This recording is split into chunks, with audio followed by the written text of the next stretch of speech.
দর্শক আসসালামু আলাইকুম।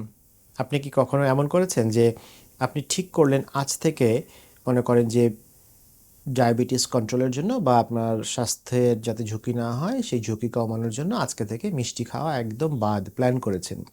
কিন্তু রাতের বেলা দাওয়াতে গিয়ে ১ প্লেট মিষ্টি খেয়ে ফেললেন।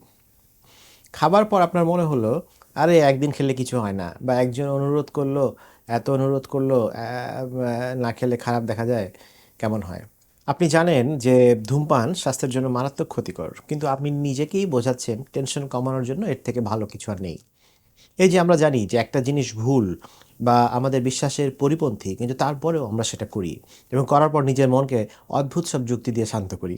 মনোবিজ্ঞানের ভাষায় একেই বলে কগনিটিভ ডিসোসেন্স। সহজ কথায় এই কগনিটিভ ডিসোসেন্স হলো একটি মানসিক অস্বস্তি বা টেনশন। এই টেনশন তখন তৈরি হয় যখন আপনার দুইটি বিশ্বাস বা আপনার বিশ্বাস আর কাজ একে অপরের সাথে ধাক্কা খায়। আমাদের মস্তিষ্ক সবসময় চায় যে আমাদের বিশ্বাস, চিন্তা এবং কাজের মধ্যে একটা মিল বা হারমোনি থাকুক। যখন এই মিল নষ্ট হয়, ব্রেন একটা মানসিক চাপে পড়ে যায়। এই অসহ্য চাপ কমানোর জন্যই আমরা আমাদের বিশ্বাস বা কাজকে যুক্তি দিয়ে ঠিক প্রমাণ করার চেষ্টা করি। কয়েকটা উদাহরণ দেখি। এই যে ধূমপান ক্লাসিক একটা উদাহরণ। আপনার বিশ্বাস যে আমি জানি ধূমপান করলে ক্যান্সার হওয়ার রিস্ক বাড়ে, এতে আমার ফুসফুসের ক্ষতি হবে। কিন্তু আপনার কাজ কি? কাজ হলো আপনি প্রতিদিন ধূমপান করছেন। এখন আপনার মস্তিষ্কে প্রচণ্ড ডিসোসেন্স বা দ্বন্দ্ব তৈরি হলো। আপনি একটা খারাপ কাজ জেনেও করছেন। এই মানসিক চাপ কমানোর জন্য আপনি কি করবেন? হয় আপনাকে ধূমপান ছাড়তে হবে, যা বেশ কঠিন, অথবা আপনাকে আপনার বিশ্বাসটাকে একটু বদলে ফেলতে হবে, যা আবার অনেকটাই সহজ। তখন আপনার ব্রেইন যুক্তি তৈরি করে, আরে আমার দাদা তো ৯০ বছর বেঁচে ছিলেন, উনিও তো অনেক স্মোক করতেন। অথবা ধূমপান আমাকে টেনশন কমাতে সাহায্য করে, টেনশন তো খুব খারাপ জিনিস। আপনার কি এমন কোনো ছোট্ট বদভ্যাস আছে যেটার পক্ষে আপনি নিজেই প্রতিদিন এরকম ওকালতি করেন? ২ নম্বর উদাহরণ দেই, কেনাকাটার পরের আফসোস বা বায়ার্স রিমোর্স আমরা বলি। ধরেন আপনি খুব শখ করে একটা দামি মোবাইল ফোন কিনেছেন। এখন আপনার বিশ্বাস যে আমি একজন সচেতন ক্রেতা, আমি টাকার মূল্য বুঝি। এবং আপনার কাজ কি?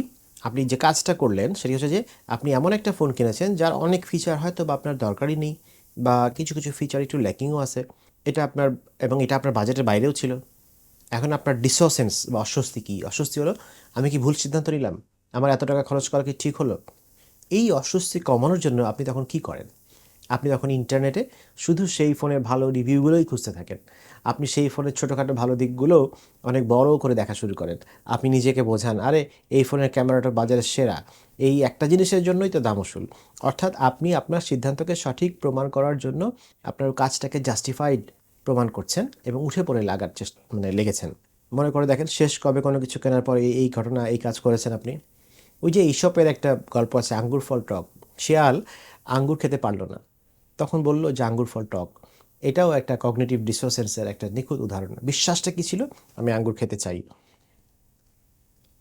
কিন্তু অনেক চেষ্টা করেও আঙ্গুর যখন নাগাল পেল না, ব্যর্থ হলো, তখন যে ডিসোসেন্স অস্বস্তি হলো সেটা হচ্ছে যে আমি যা চেয়েছি তা পাইনি, মানে আমি ব্যর্থ।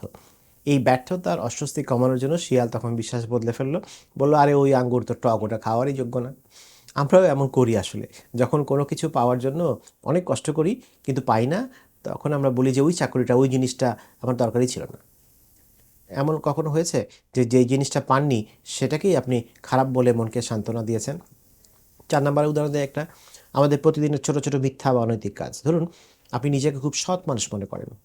আমি মানে আপনার বিশ্বাস হচ্ছে যে আমি কখনো মিথ্যা বলি না বা প্রতারণা করি না। কিন্তু আপনার কাজের মধ্যে একটু গন্ডগোল লেগে গেল। পরীক্ষার হলে আপনি বন্ধুর খাতা থেকে একটু দেখে লিখে ফেলেছেন। আপনার অথবা ধরেন যে অফিসের কাজের সময় একটু ফেসবুক স্ক্রল করলেন, অফিসে ফেসবুকিং একদমই বন্ধ। তাহলে আপনার অস্বস্তি বা ডিসোসেন্স কী হলো? অস্বস্তি হলো, আমি তো সৎ মানুষ, কিন্তু আমি কেন নকল করলাম? আমি কেন কাজের সময় ফাঁকি দিলাম? এখন এই সমাধান কি? জাস্টিফিকেশন কি? জাস্টিফিকেশন হচ্ছে যে আপনার মন যুক্তি খোঁজে। আপনার মন যুক্তি দিবে, সবাই তো করছিল। আমি না হয় একটু করলাম, বা আমি একটু না করলে পিছিয়ে পড়তাম। অথবা এই টিচার ভালো পড়ায় নাই, এইটা করা জায়েজ ছিল। অথবা সারাদিন এত খাটুনির পর ১০ মিনিট ফেসবুক দেখাই যায়। আপনি আপনার সৎ ইমেজটা ঠিক রাখার জন্য অবচেতন মন থেকে আপনার ভুল কাজটাকে একটা ছোটোখাটো বা ব্যতিক্রমী ঘটনা হিসেবে দাঁড় করালেন। আপনার মস্তিষ্ক শেষ কবে আপনার কোনো ভুল কাজের পক্ষে এমন মজার যুক্তি তৈরি করেছিল? মনে করে দেখেন তো। করেছে, অনেক করেছে। তাহলে আমরা এই মানসিক চাপ থেকে বাঁচতে কি করি? ১ নাম্বার, আমরা আমাদের ব্যবহার বদলে ফেলি, যেমন ধূমপান বা মিষ্টি খাওয়া সত্যিই ছেড়ে দিই। ২, আমাদের বিশ্বাস বদলে ফেলি আবার কখনো, কখনো। যেমন ধূমপান বা মিষ্টি আসলে অতটা খারাপ না। এরকম একটা ভ্রান্ত বিশ্বাসে ঢুকে যাই। ৩ নাম্বার, আমরা নতুন তথ্য যোগ করি। যেমন আমি তো ব্যায়াম করি, তাই মিষ্টি খেলে সমস্যা নাই। একটু একটা এক্সট্রা ইনফরমেশন যোগ করলাম। বেশিরভাগ সময় আমরা ওই ২য় করি বা ৩য়টা করি, কারণ এটাই সবচাইতে সহজ।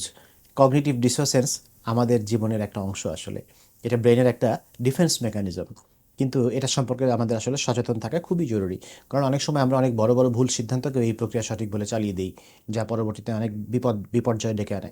পরের বার যখন দেখবেন যে আপনার বিশ্বাস আর আপনার কাজ এক লাইনে চলছে না, তখন আপনার মন অদ্ভুত সব যুক্তি তৈরি করছে এবং তখন একটু থামতে হবে আপনাকে আসলে। নিজেকে জিজ্ঞাসা করেন, আপনি কি আসলেই ঠিক করছেন? নাকি শুধু মানসিক অস্বস্তি কমানোরই চেষ্টা করছেন? ধন্যবাদ। সবার জন্য অনেক শুভকামনা। ভালো থাকবেন।